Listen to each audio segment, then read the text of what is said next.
Hello and welcome to the Cold Coffee Club, a podcast brought to you by Houston Moms. We're here to give you a little bit of that mom-to-mom connection, fun, and conversation amidst all the chaos.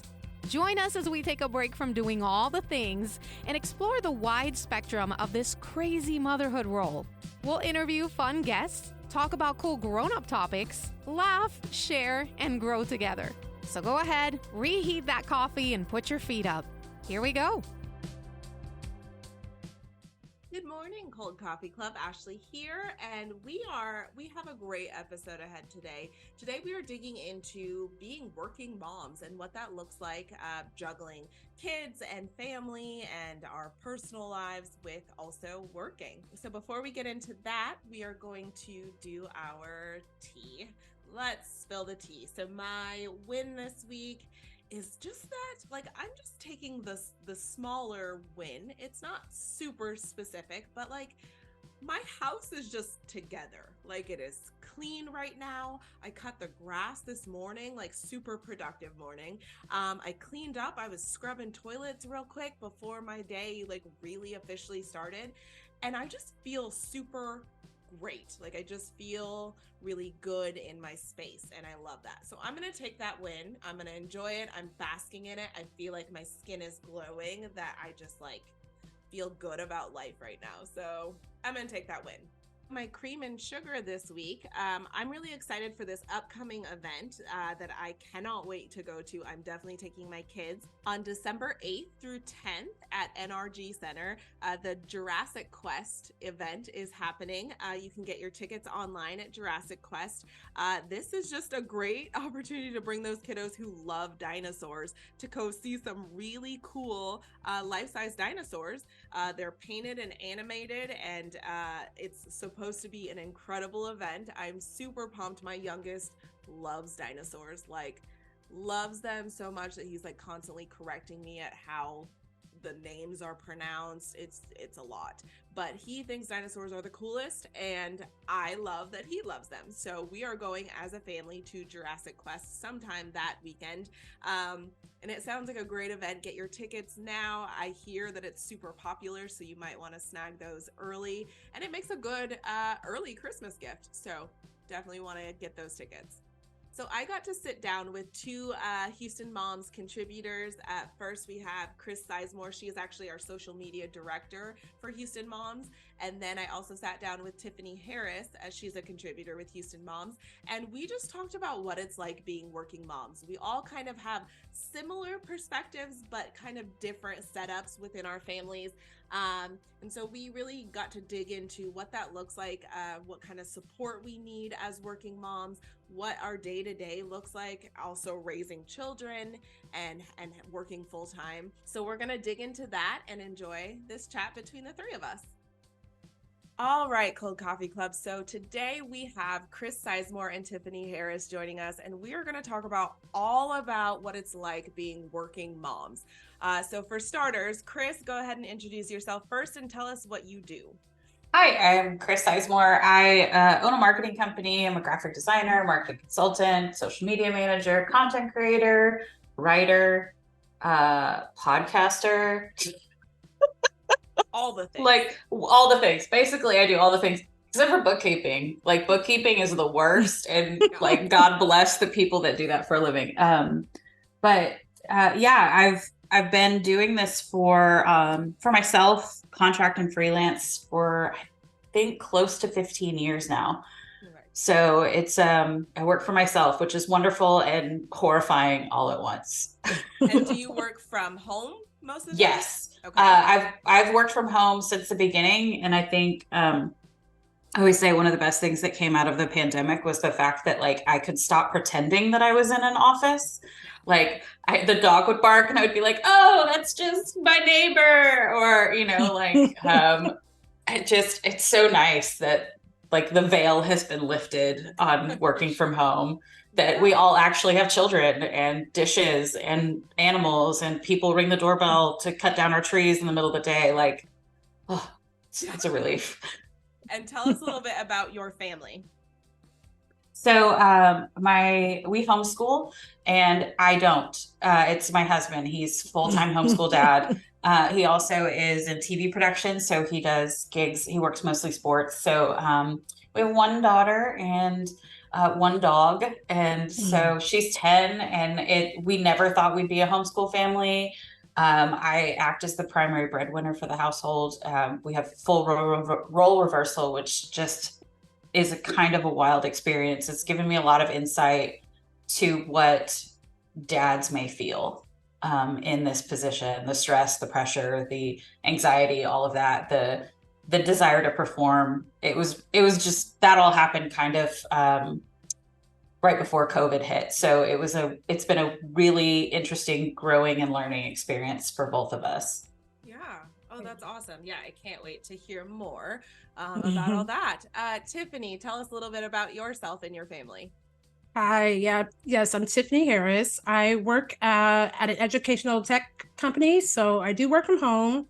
I've been in consulting as well for 10 years, so I do learning and development, change management, and I've been doing that for the greater portion of 20 years. So good work. I get to work with people. Get to work from home. I worked from home a lot as a consultant, and I'm not a big office person. So when the pandemic happened and we were working from home exclusively, I totally loved it. I almost don't believe I will go into an office again. I look at jobs sometimes and they have like on site, and it scares me to think about going onto like having to get dressed up every day or find clothes every day. So I like my comfy pants that I'm wearing now. I like, not having to deal with Houston traffic, which actually frightens me if I had to do that every day for work, as well as taking the kids to school. So it would give me a lot of anxiety and I would feel overwhelmed all the time. So then speaking of the kids, I have twin 7-year-olds. That has been an interesting ride. I have a boy and a girl. They're great.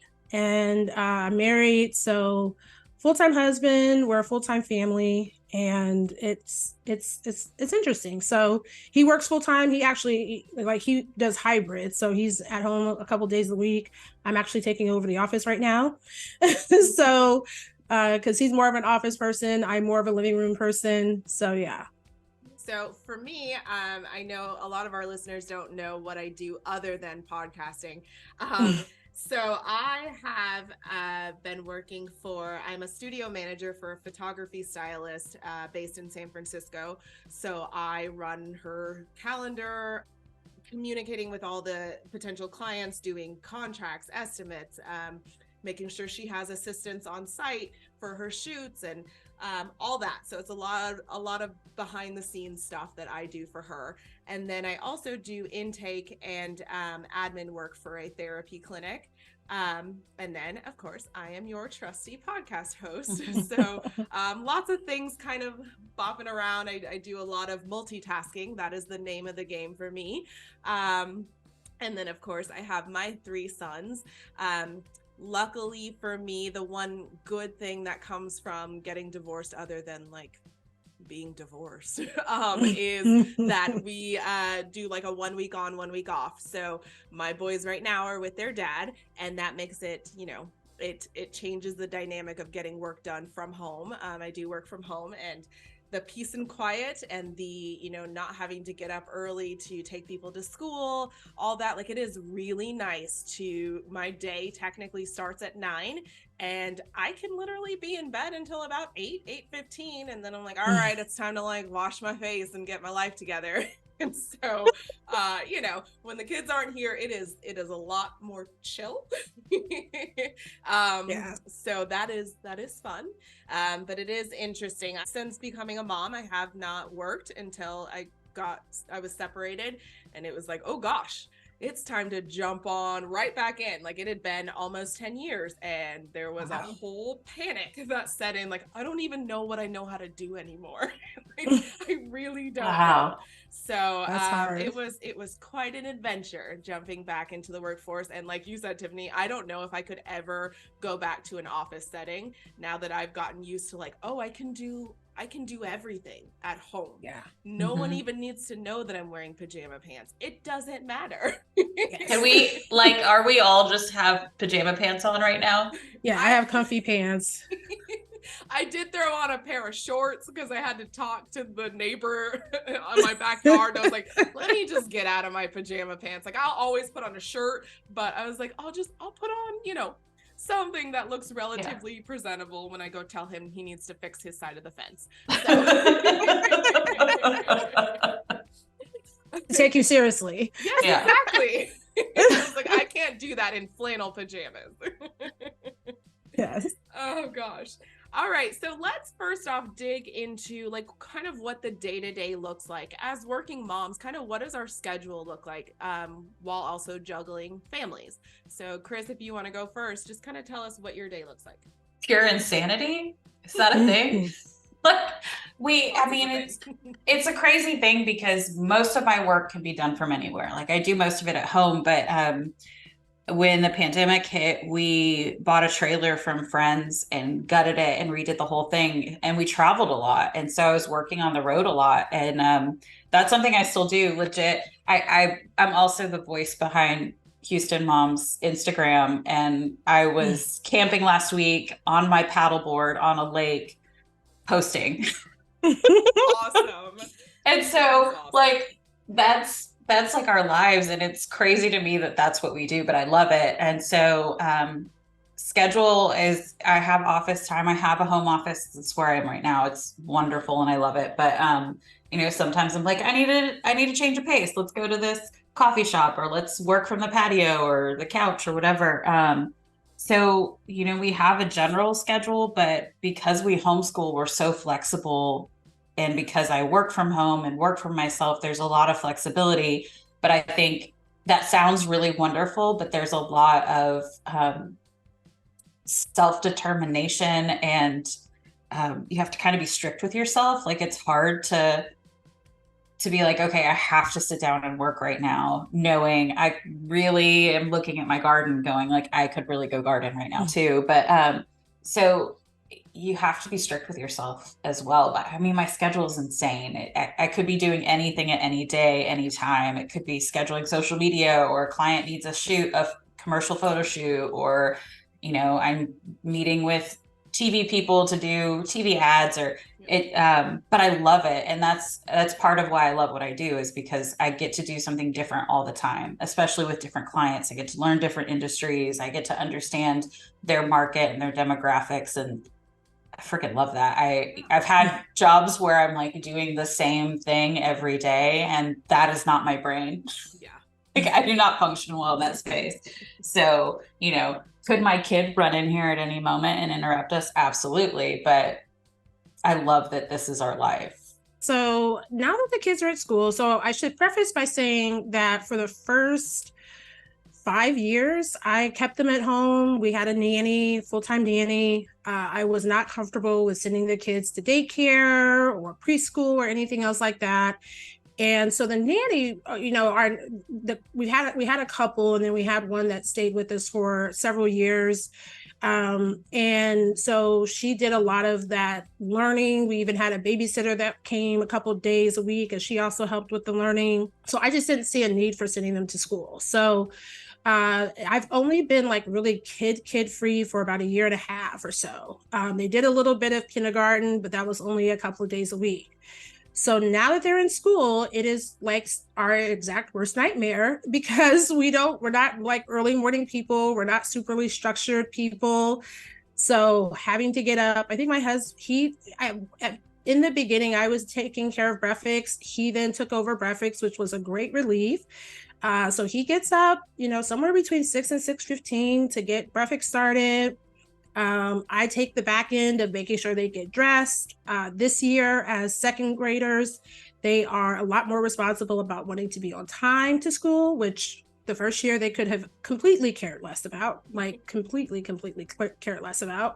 If, you know, school starts at 8:05, if we got there by 8:20 last year, it was a miracle, like literally an absolute miracle. So this year they care a lot more about being on time. So we do get out closer to about 7:30. And it's still crazy because their school is 30 minutes away, and we're still like managing all the stuff. So I'm at any given point in time, scheduling appointments, figuring out work or what I'm going to do. Now, what I will say is that we are now past the extreme heat of the summer. So now I am walking a couple times a week. So my husband will take them to school. I will get myself up and make sure I get working pants on so I can walk outside. And I really enjoyed that. And that's been really great for my mental health, really great for the physical health. So that to me is also a really big positive of working from home, is that you don't have to like squeeze those things in and you don't have to explain it.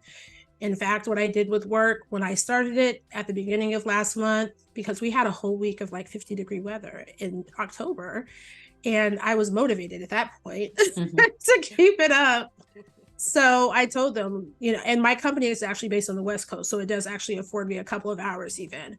My team though is on the East Coast, but we work a lot of West Coast hours. So I said, hey, if you don't try to catch me before 9 o'clock, just don't, because if you do, I'll be out walking. And if you want to walk with me and walk and talk, then that's great. Yeah. So I like that part of it. And then in the evenings, I'm usually the one that's doing the pickup. Again, Houston traffic is terrible, so it's not my favorite thing to do.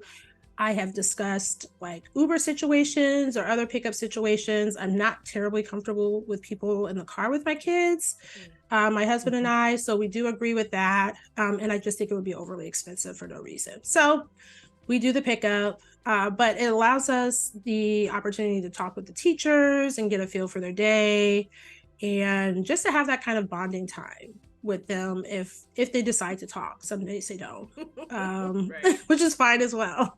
Yeah. So my kids go to school near where their dad lives. So it's like a 5-minute walk from his house, but it's like a 30-minute drive from my house. And just now that my oldest is in intermediate school, his school doesn't start till a little bit later. So it's like, it kind of throws off our morning from what it used to be last year. So I'm just like hustling to get back home by 9 so I can start my day.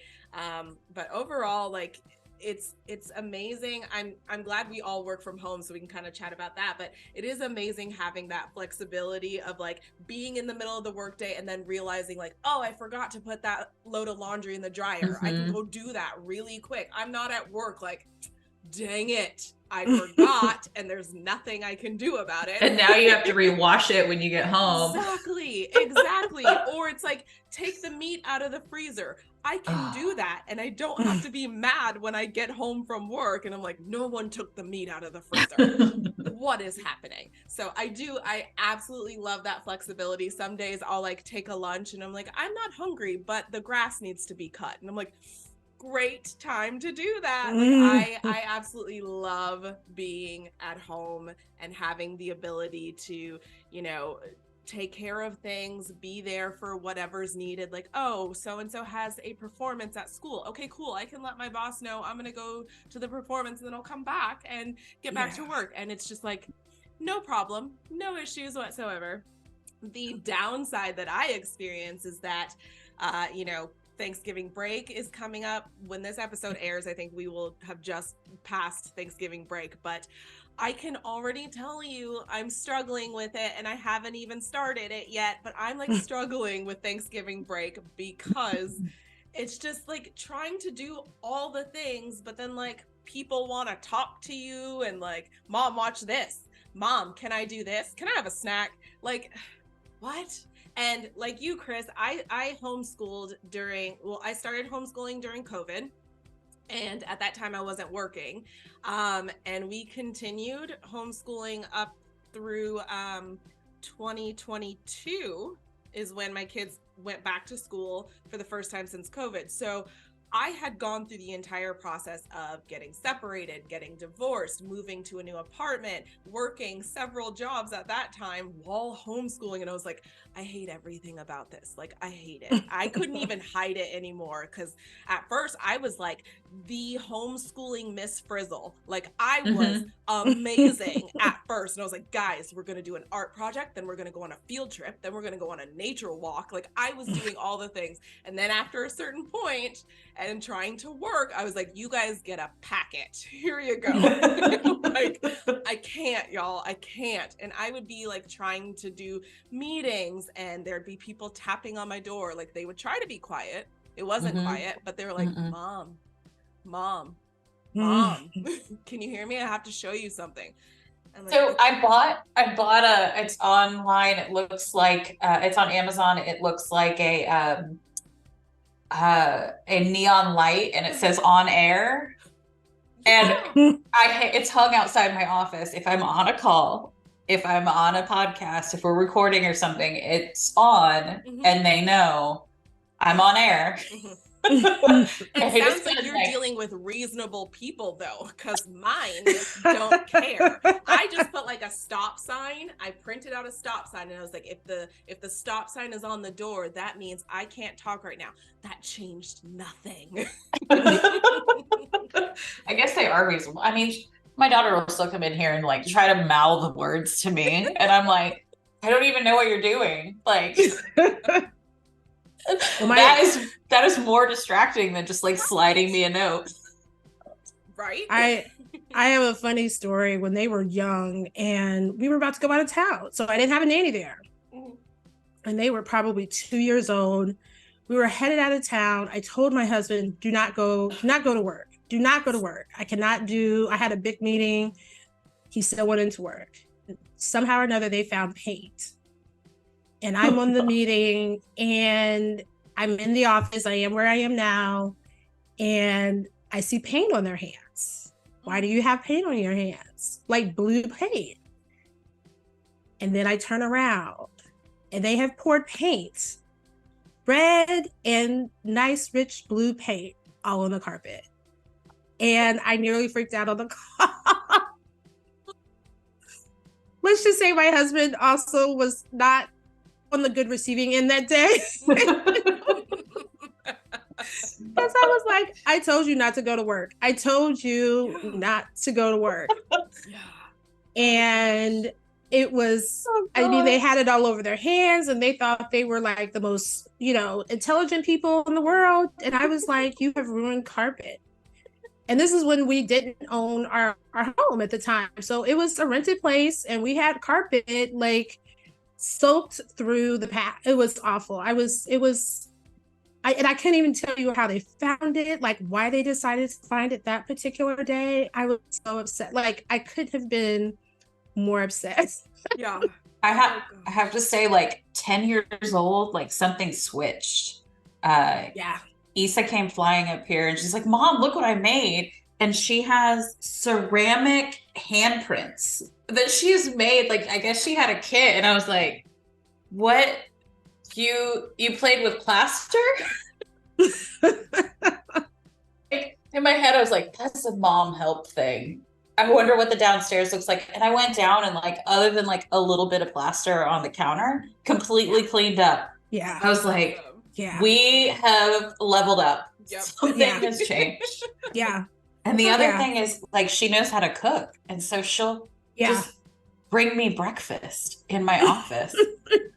Okay, I need her to come over and like teach my kids. My oldest is 11 and listen, he's helpful. But he would never make me breakfast ever. She made me like a breakfast sandwich, not just like here's a bowl of cereal, but like here's a grilled breakfast sandwich. Like, oh wow, that's super nice. If I have any parenting advice, I'm like, teach your kids how to cook and empower them in the kitchen, because it will only be for your benefit in the future. Yeah. My son did that. He almost did it. He almost did it. He was trying to make French toast. That's what it was. Sorry. He had almost made French toast, and he, instead of getting the vanilla extract, he got vinegar or something like that, whatever was dark. No. And he poured that into the milk mixture. Oh. But I told him, you're right, like the kitchen wasn't a mess. He followed the directions that he had in this little book. And I was like, buddy, you've done such a great job. This was the wrong thing, but that's my fault. So I had to throw it out, but he did. It was such a great thing. So yeah. So sweet. Yeah. It was like a Saturday morning. He was like having it ready for me just to make the actual French toast. And I just felt so bad. I was like, I don't think I can do this it was like fermented vinegar or something like that. So it would have not tasted good, but the effort was there and I was so proud of them. Awesome. So one thing that I know a lot of moms struggle with is mom guilt. And we all work from home, so it allows us certain opportunities to do things that are a little bit different than what maybe our moms did or other moms who, have to work out of the house. But how does mom guilt kind of manifest for you? Even though we are able to be mostly there with our families, but I feel like at least I personally still have some mom guilt about a few things, and I'll share those later. But do y'all feel that at all? Still being working moms even though you're at home? Yeah. Go ahead, Tiffany. Well, I am not a fan of mom guilt. I mean, none of us are fans of it. Well, right. And yeah, what I mean by that is I'm not a fan of the concept of it, because I know I work very hard on behalf of my kids, and I put them first in literally everything I do. So there's not much. In fact, I was throwing a project yesterday that I did get moved to being later, but all I could think about was, how is this going to impact the holidays, right? I was like, how is this going to impact my availability? And, there's a Thanksgiving lunch tomorrow at their school. I have a trip that they're going on, a field trip that I plan to go on. So when I got thrown that project, all I could think about was, oh my gosh, this could interfere with that that I've already committed to on their behalf. So the biggest change for me as a parent is that there were things that my mom couldn't do, A, because she was a single mom, and B, because she had to work in the office. But now I have so much more availability that if my kids need more than that from me, then there is an opportunity for them to stretch themselves and be more independent, and for for my husband to step in and say, hey, I'm going to pick up this piece of it. There's certain things I feel kind of guilty about. Like, for instance, I've done 3 girls trips. I've done 3 girls trips with my daughter. And I haven't done something similar with my son, right? So I feel kind of guilty about that, but he's doing dad weekends, with his dad, with my husband.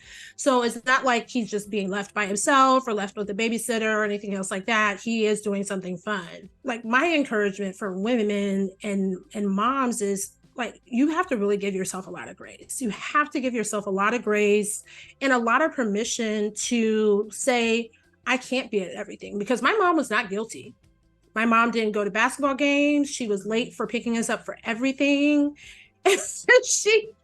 But she was there. She was there at the performance, when I did the speech in the 6th grade. She was at the really important things that I needed her to be at. And my uncle stepped in, when they needed to come to my basketball games. So like, for all the stuff that she wasn't at, she had no mom guilt either. So maybe it's inherited at this point because she didn't feel it.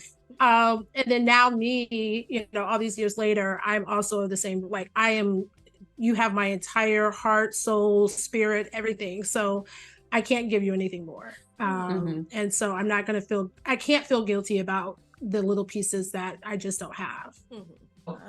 Here's my cup. It's I made those stickers the year that I took over. Like, we had that kind of role reversal in our house. That was my motto for the year: give grace, not just to myself, but to others too. And I think for me, the guilt and the places that I needed to give myself grace the most were, well, I've had this company for a long time. I haven't been full time. I've been part-time company, part-time mom, and I would take on clients as needed, but I set these very high expectations for holidays, especially for my daughter. Like, we used to have a jar of like holiday things to do, and she'd pick one out every day, and it would be like all kinds of stuff, like make snowflakes out of paper to like go see the holiday lights or what have you. And those things had to kind of like, I had to scale back. I didn't have enough within me to give to that. Like, there was guilt at first because I'm like, oh, I've set these expectations of this place, but I can't meet these expectations anymore. But in the same light, even if I pushed hard, I'm not going to try to meet those expectations. I'm not going to. I don't have enough in my cup to give.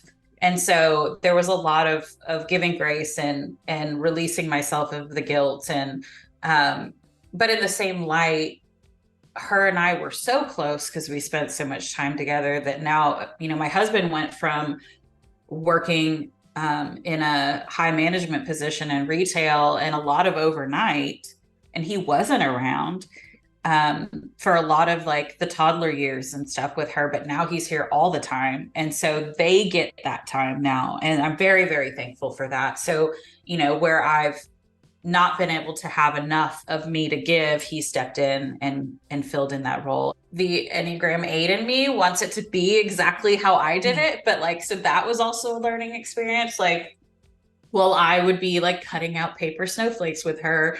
They go to the library once a week, or, you know, they play Uno Flip and in a very intense way. And, you know, they do their own things. And so it's an adjustment on so many levels. But, you know, every once in a while, like when I see her get older, like we're in that preteen phase, and the shift from little kid to preteen, like we're just dancing in this space. And so I feel myself like not clinging to, but appreciating like the little kid moments a lot more, but also super excited about who she is as an individual and seeing her grow into like a human that is self-sufficient in a lot of ways. I mean, obviously she's 10, she still needs us, but I'm seeing glimpses of who she will be as an adult. And that's really exciting. And I keep seeing all these like memes and stuff about,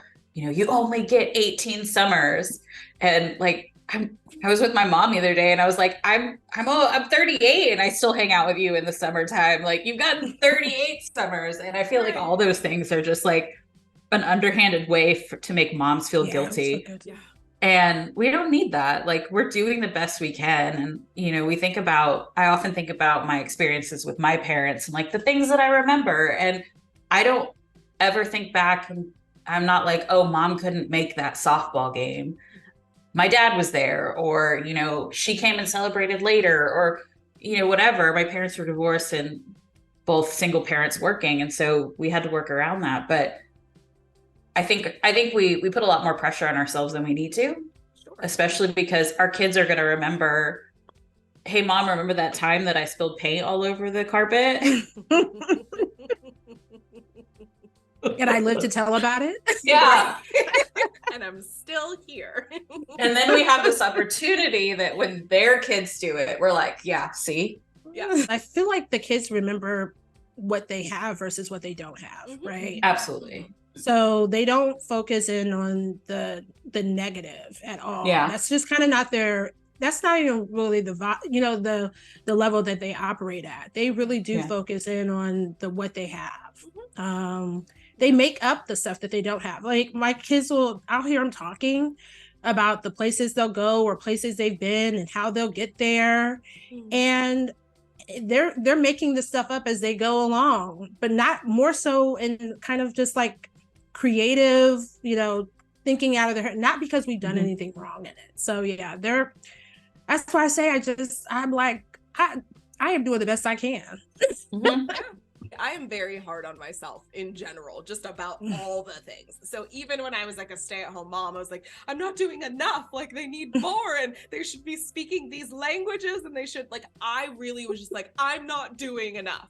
And then I realized, especially after getting divorced, that my mom guilt kicked up quite a few notches, because I'm like, okay, so they're dealing with these changes. They've got, you know, what they were used to is completely different now. They were used to dad working, mom being home, and giving all of her attention to them. And that shift of like, okay, now I'm working and I need you to like step away from me, please. Like, I'm doing something.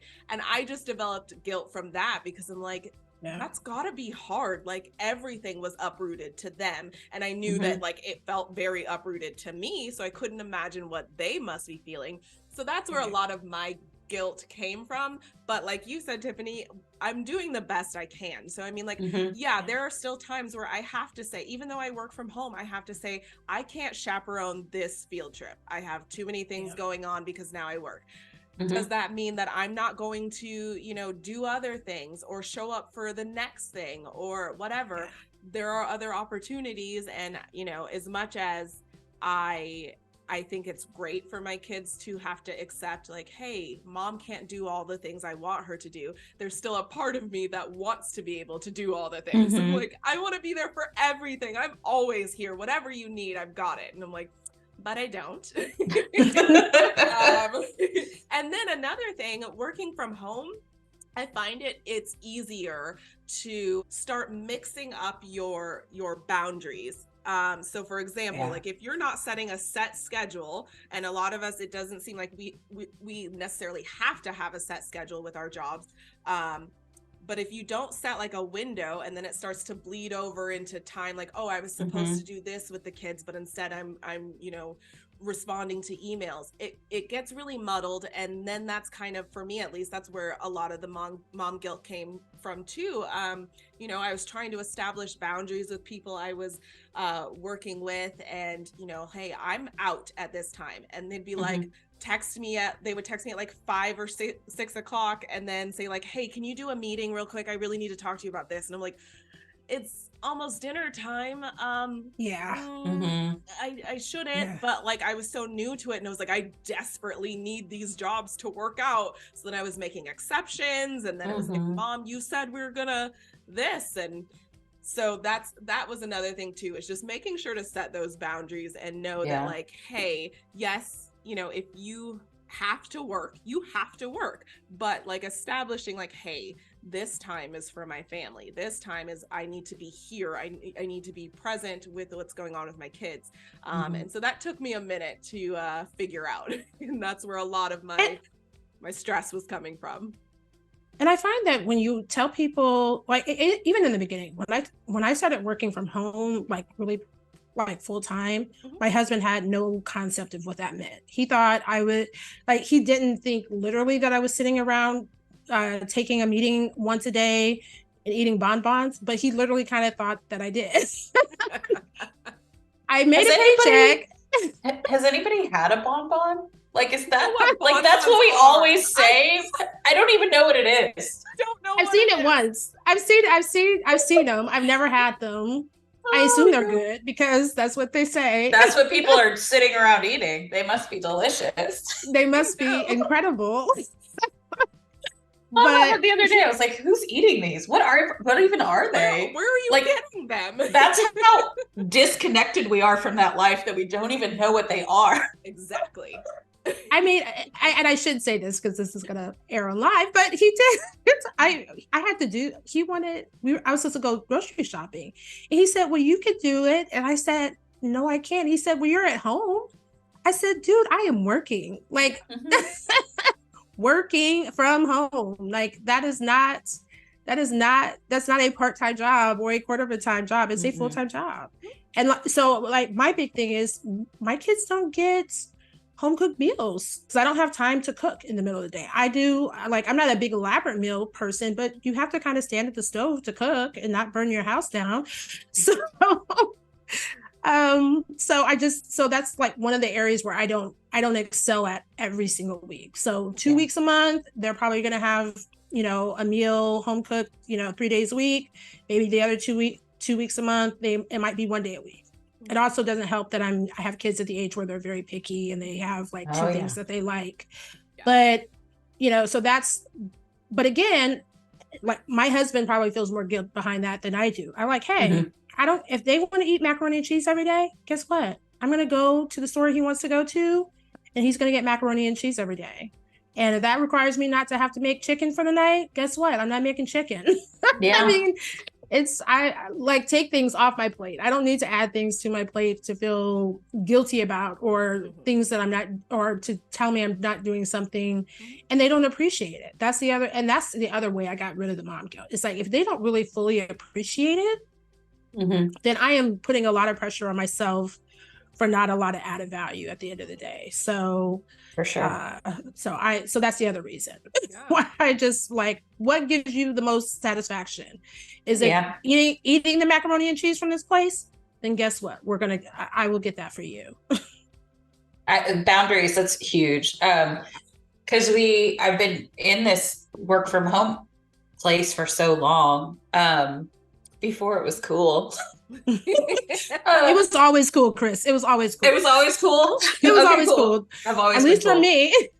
At least from my perspective. Like so I was doing it before even I had a kid. Like I was working from home, and I remember, because my husband worked overnights at the time, because we got so little time together, I was doing a lot of photography work, and I was doing sessions on the weekends, and that was our only time together. And it was this point of contention in our marriage of like, he only had weekends because he worked overnight and slept during the day. And that was I was like, that's the only time clients will book shoots. And I had a photography mentor that was just like, don't shoot on the weekends. And I was like, I'm never going to book clients. And she's like, no, just don't offer it. And if you do a massive upcharge. Mm-hmm. The people who really can only shoot on a weekend are going to pay for it. And she was freaking right. She was absolutely right. I changed the policy. I don't book on weekends anymore. If you want to book on a weekend, I think it was something like an extra $200 fee. Wow. Which made it worth my while. And clients booked during the week. Mm-hmm. And it's just like, that whole time I was the one keeping myself from that freedom because of my own perception. So sometimes we just need to get out of our own way. Yeah. The last thing I want to talk about is just support.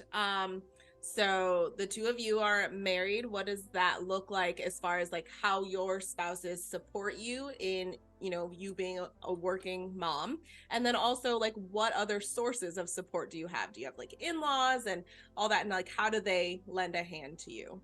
So I have the husband, a great husband. And so again, I go back to like the years before school. The years before school, we had a great nanny. We had a couple that were okay. But then we also had a really, really great babysitter. I came across a babysitter when they were about 14 months, and she has been in their lives fantastic. Now, both the nanny and the babysitter have gone on now to their own full-time jobs. They're still here in the city. We leverage them very incidentally. But we have found like a babysitter or two that we still do leverage and use on weekends or, even weeknights when we need to. The one person I'm thinking about, she's going to come next week. This will be during Thanksgiving week to help and stay with the kids for a couple of hours. Our in-laws are not in the city, so they're not really there at all available. My sister lives out of the country, so we do rely on babysitters. Our villages are babysitters, and we treat them as such.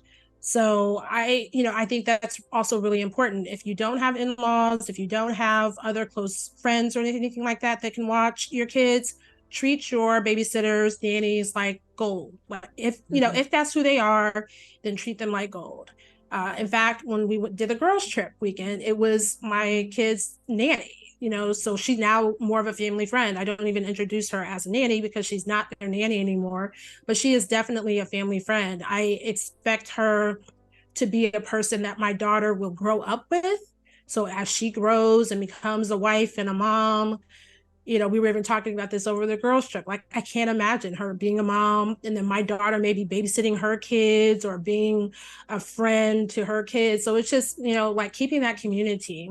So that's been what's really helpful for us. And I like it. Like, it's what gets us through. So I do kind of envy people with in-laws, but in-laws kind of do what they want to do.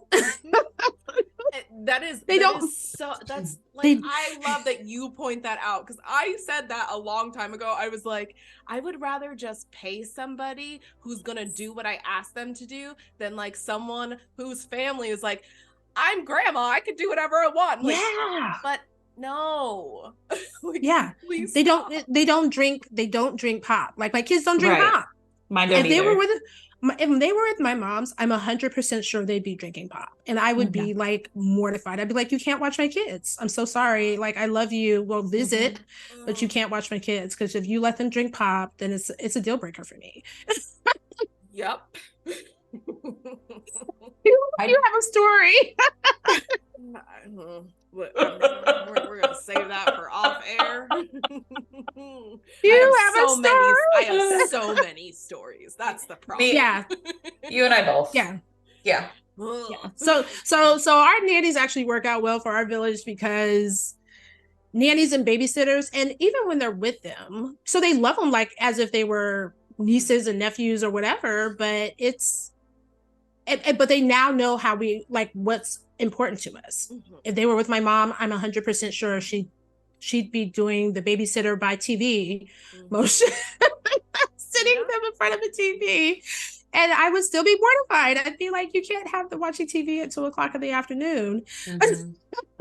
You can take them for a walk or play outside, and you can sit there.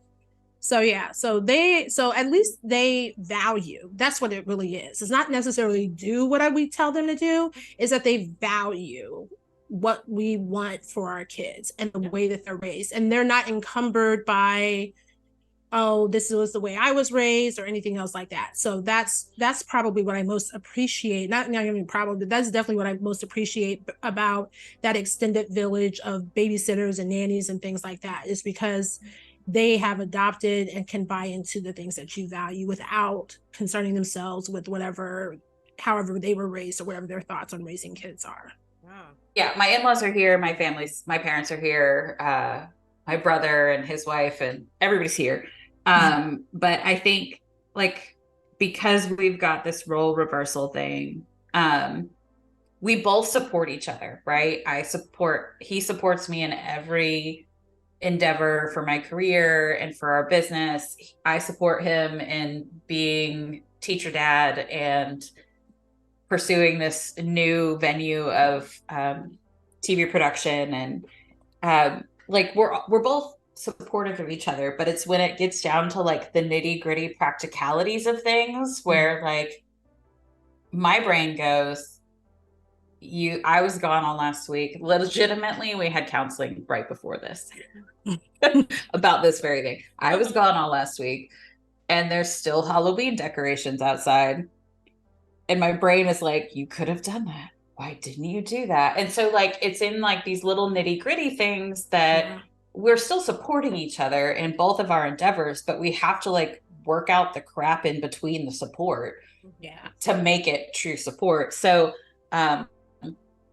our support in it all really comes through our therapist. We started seeing her right after our house fire, and we were dealing with PTSD, anxiety, and all these different things. And like, we've worked through so much of that, but just to have this human being who is trained and also knows us at a level now, because we've been seeing her for almost 6 years, knows us at a level that most other people on the planet don't know us. And when we have these disagreements and these things and challenges, and we can go to her and be like, hey, Marla, this is what's going on. And she's able to like walk us through that, has been the best life support I could possibly ever have imagined for us. And we still see her twice a month. And like, and you know, as this thing happens in therapy, that like, as you're dealing with some things, you're like, oh yeah, I'm doing really great. And I'm overcoming this thing. Well, because you've dealt with that thing, other things rise to the surface. And then you're like, crap, I thought I was done with this. But, over the last 6 years, all of these different things, childhood stuff, traumas that we never dealt with, whatever, that truly affects how we operate on a day-to-day and operate in our marriage and how we operate with our kid, truly.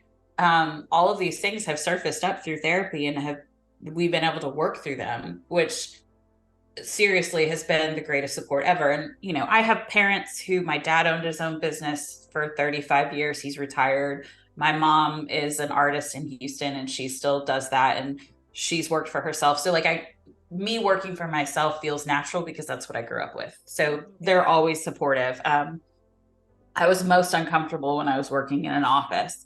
And so, my parents are supportive of us. They're supportive of homeschooling. My mom teaches my daughter creative writing. And So, Awesome.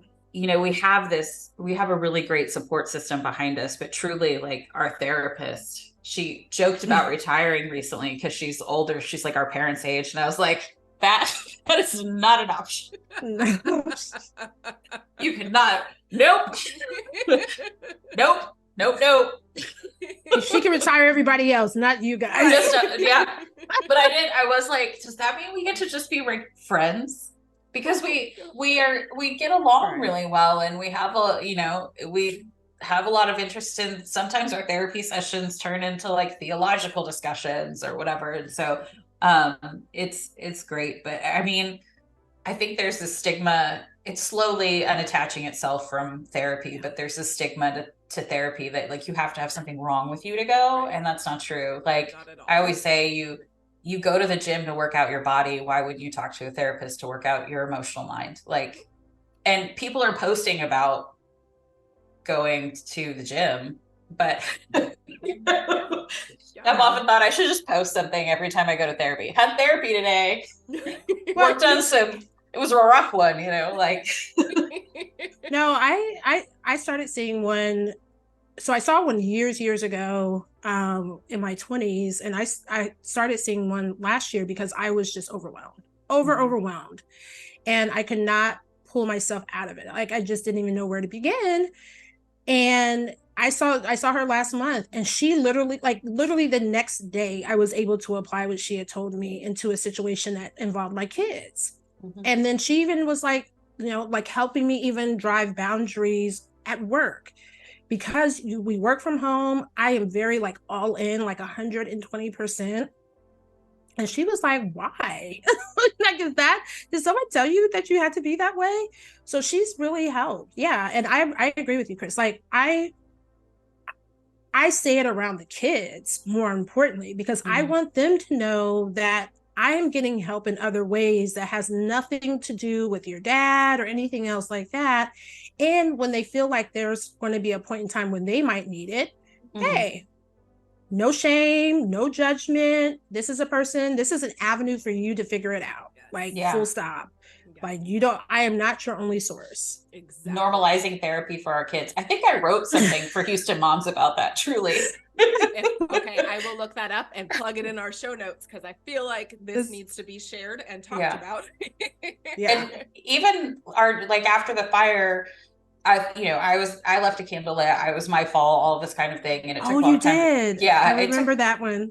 Yeah, it took a long time for me to forgive myself, but in my head, I was like, I've ruined my daughter's life. Like, this is the traumatic experience from which she operates out of for the rest of her eternity. And so we put her in therapy too. And I have to say, like, even though like her therapist cleared her very early, but she was also instrumental in helping us identify that she was GT and gifted and talented, and that some of her behaviors weren't trauma related. They were just her giftedness and and how to foster but also work through those things. And now that we're hitting these pre-puberty stages, sometimes she's like, Mom, can I meet with Lanisha? And I'm like, yeah, sure, of course. And so like the fact that she comes to me and is like, can I talk to my therapist? I've got some stuff. I'm just like, yes, we're winning. Yeah, that's awesome. That's awesome. Amazing. That is amazing. Really had to like think about what my support team looked like. And I don't have family here either. And my ex-husband, his family is here.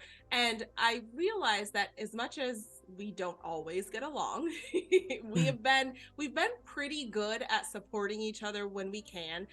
He works at night. And so sometimes, I'll, run something over to his house. He, currently lives with his mom, and so she keeps the boys most of the time when he's at work. And so like if there's something needed, I'll run it over there. Or early on in our divorce, he was he'd have meetings or something during the day, and he's like, hey, I know you're home, would you mind, I know it's my week with the boys, but would you mind keeping an eye on them or coming over to my house and just hanging out, get them lunch or whatever. And I'm like, cool, awesome. And so we find ways when we can, and when we can tolerate each other, to like support each other and be there for each other, because at the end of the day, we're still a team, whether or not we want to be married or not is a different story, but we are still a team when it comes to the kids.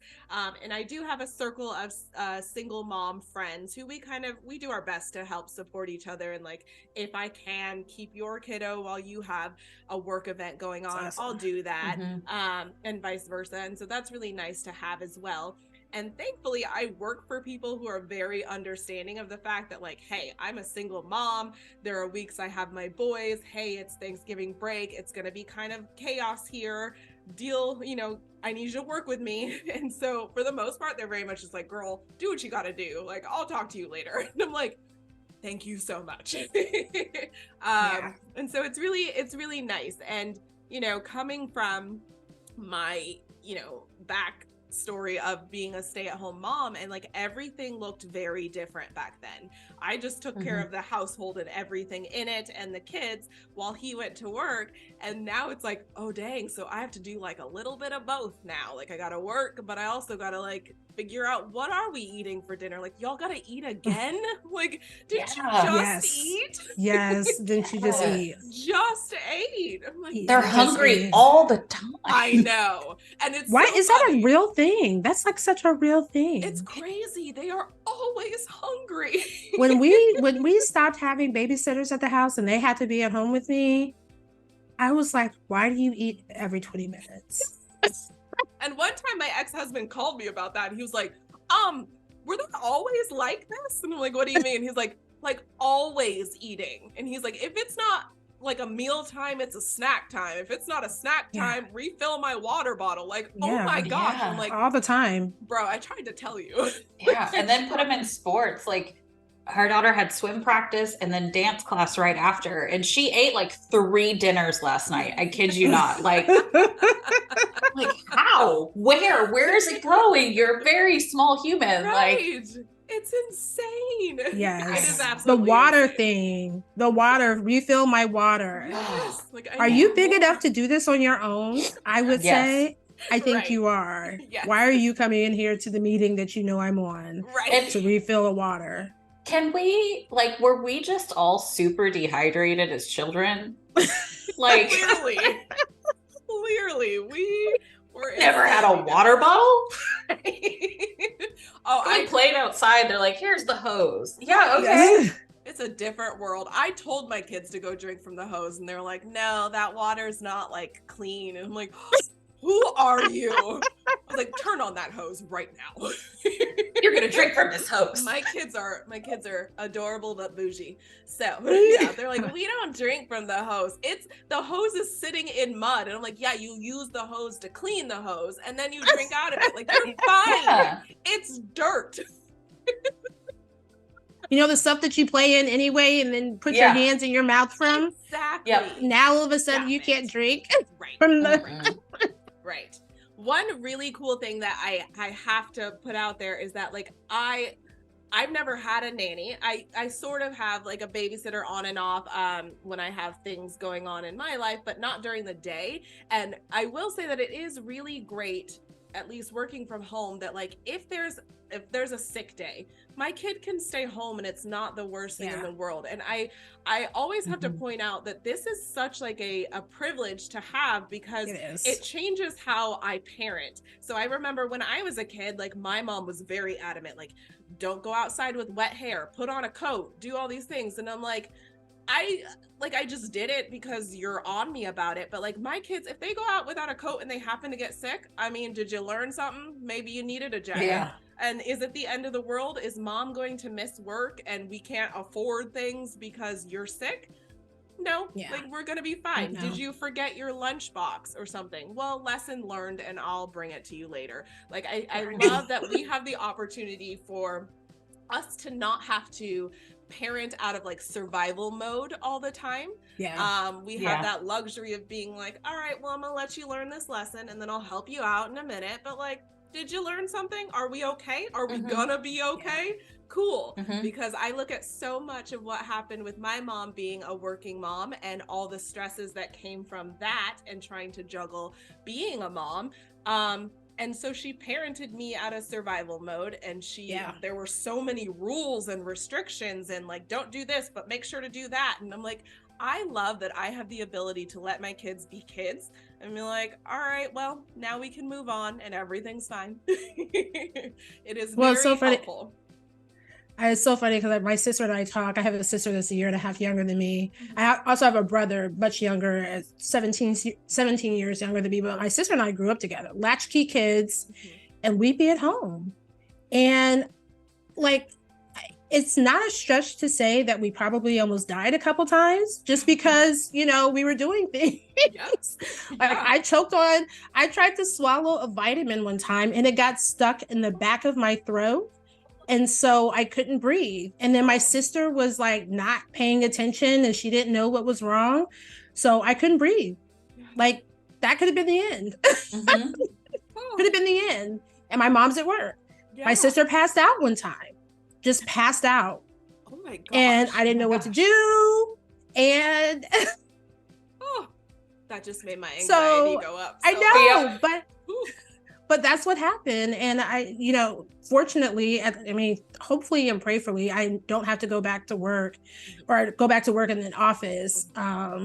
They won't have those experiences. Now, will they not learn some of the things that we learned in those kind of survival moments? Probably. And so we'll have to figure out how to give them those tools, but those tools of survival, because I think it is important, but I would have been okay not having had those two experiences. Right. Yeah. Oh my gosh. Yeah. Oh boy. I think you would be okay. Yeah. We could have skipped that. We could have skipped it. It's a funny story now all these years later, but it's only funny because we survived. Exactly. Right. The number of things that like we survived as children.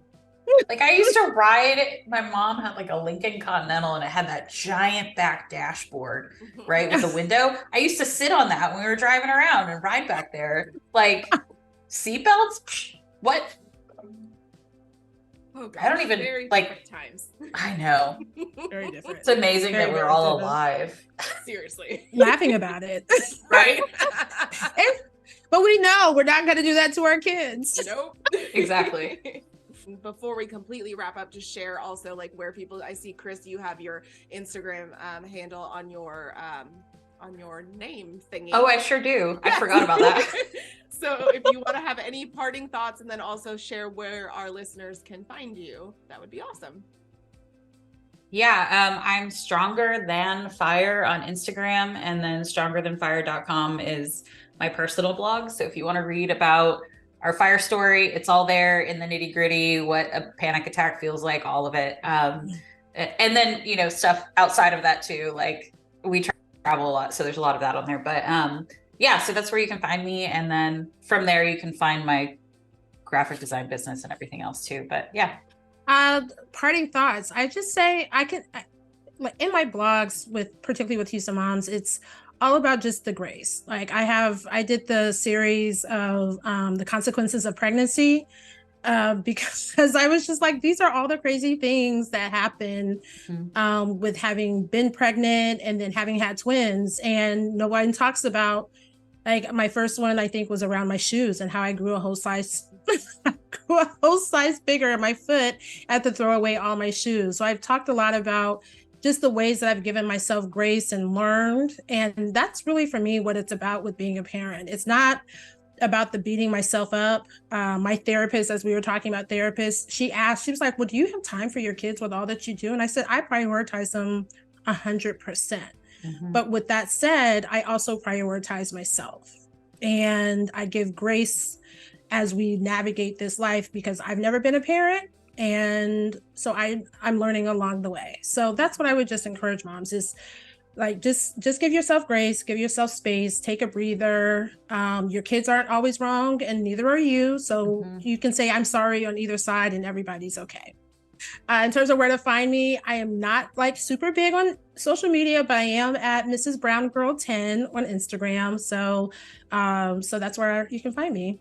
Thank you both so much for joining me. I feel like there was just so much insight. And I love how we kind of have similar stuff going on, but we have like different experiences happening. So I loved getting to chat with y'all about that. So thank you. Thanks so much, Ashley. Thanks. All right. I hope y'all enjoyed that. That was so much fun chatting with those ladies. I feel like we bonded a lot more just being on that hustle mentality of being working moms. We are on the grind and, trying to make everything happen. Thankfully, we all have kind of our circles of people who help support us and keep us going. But it is a lot. Working as a mom, it comes with, its own stigmas sometimes, and it's hard to juggle it all. So it was fun kind of commiserating with the two of them and kind of sharing our experiences with y'all, and I hope you enjoyed that. For our Houston Moms House Blend this week, I am going to spotlight the ultimate guide to holidays in Houston. Now, this is one of probably our biggest guide on Houston Moms.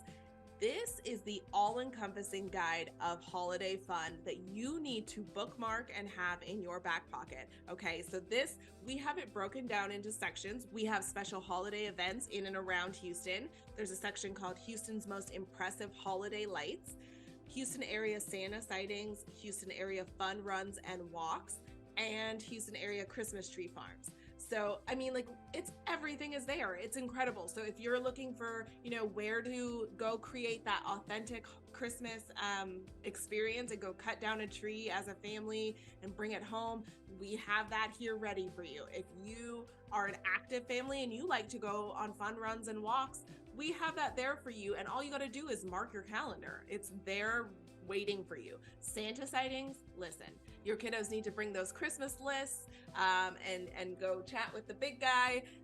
We have a list of everywhere that you can go see Santa and take those holiday pictures. I know we are all cramming in pictures to try to get those Christmas cards ready. This is where you need to go get those pictures with Santa. And then especially the impressive holiday lights. Okay, I never know where to go to look at Christmas lights. I love looking at Christmas lights, but I can never tell where do I go to see the best ones? I need to ask Houston Moms because it's all right here. So be sure to go ahead and mark your calendar with all of these events that we have going on. Using this guide is a quick and easy way to keep those kiddos busy during Christmas break and really just creating that Christmas magic. So definitely check out the guide. It is, again, the ultimate guide to holidays in Houston. We'll, of course, have it in our show notes and ready for you. Bookmark it. Seriously, bookmark it. So to wrap up today, our See You Later Caffeinator is just a quick fact about being not only working moms, but working parents. Nearly half of working parents say that they felt they needed to reduce their working hours because they have children. This is just another reminder that it is really hard juggling it all. And, as we talked about in our chat with Tiffany and Chris, giving grace is really, really necessary. Giving grace to yourself, especially. We can't do it all. We are capable of doing a whole lot. We can do hard things, but also giving ourselves some grace that we can't do everything. There are things that are going to fall by the wayside here and there. Hopefully it's more so work and not things with our kiddos. So just kind of putting the priority on our families and making sure that we are doing our best and being our best selves for our families. I know it is a necessity for most of us to work, but finding that way to balance it all and giving ourselves a little grace is really, really important. So I hope that y'all enjoyed this episode. I hope that you working moms out there are making it. It's a whole lot and we are right there with you, but give yourself some grace and keep on keeping on. Thank you so much for joining the Cold Coffee Club, and we'll see you next week. You've been listening to the Cold Coffee Club, brought to you by Houston Moms. We wish you a fabulous week with your families and look forward to sharing many more cups of cold coffee with you.